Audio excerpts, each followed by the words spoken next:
the more that I looked into it, I saw this stat that just blew my mind from the Smithsonian. And it was that in 1945, 50% of Americans were growing food in their backyard. And they produced half of all the produce in the United States. Wow. They produced half of the produce. Half. Now I wonder what that stat is. It's coming out the backyards. We know what it is. Unfortunately. It's probably 0.5. It's really low. Yeah. Less. Yeah. So it's like, so that generation to do that level of production, right? They had the knowledge, they had the skills, they were resilient. And that's 75 years, 88. Exactly. That's a second. But we lost so much in that time. Yeah. Right? And so my big thing to people is listen, it hasn't always been this way. It doesn't have to be this way. That's beautiful. We can get back to that. We can regain that knowledge, regain those skills. We can teach our children. They don't have to be reliant on this stuff in the store that, again, we don't know what was sprayed on it. It's not being grown in nutrient-rich soil. You have to eat 3 heads of broccoli a day to equal the nutritional value of 1 head of broccoli in 1945. This is just crazy because of modern agriculture, totally agree. The way they're depleting the soil. And so I kind of got into it almost out of a mama bear instinct that I have babies and it's my job to make sure that they're getting the most nutritious food. And amazing. The more that I got into it, the more I realized the myriad of reasons that it matters, right? Exactly. So yeah, but that's beautiful. Yeah, I mean, the vitality, your kids, are they eating out of the food forest? Do they know the plants and stuff like that? Oh, they do. Yeah. And besides food forest, we're also really into foraging. So we love going out in Riverbend, finding medicinal plants, finding edible plants.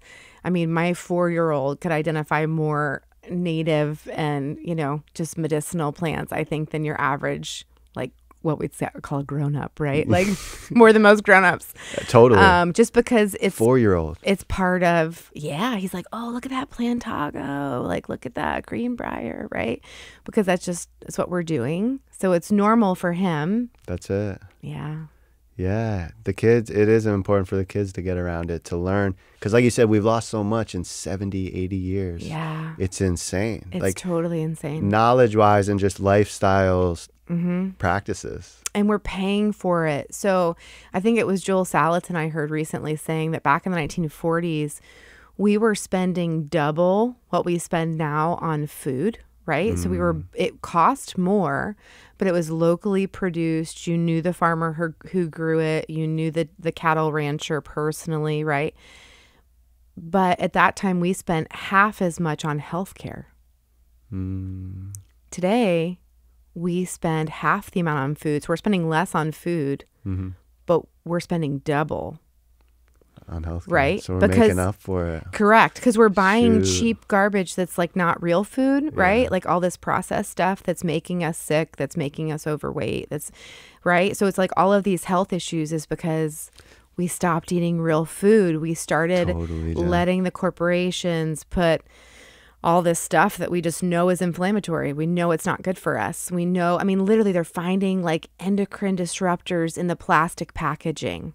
Whoa. What? We're screwing with hormones? What is going on? This explains a lot.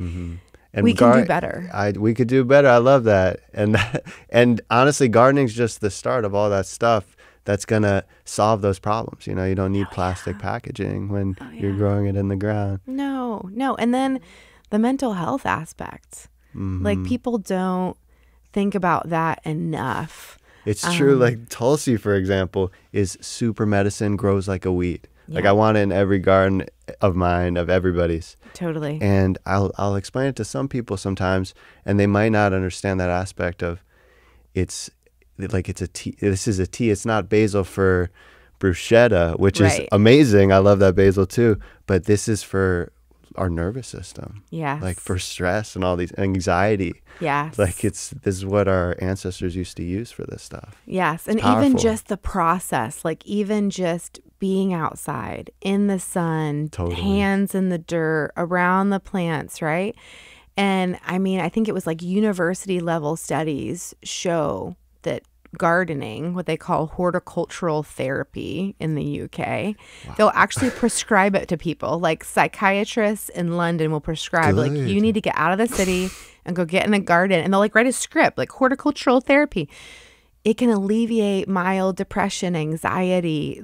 When you get dirt stuck under your fingernails, the soil has a mycobacterium that triggers the release of dopamine, serotonin. It lowers your cortisol. It makes you less stressed. I feel it. There's just 100 reasons, you know. That's amazing. Yeah. Horticultural therapy. Legit. I want to go get me some of that.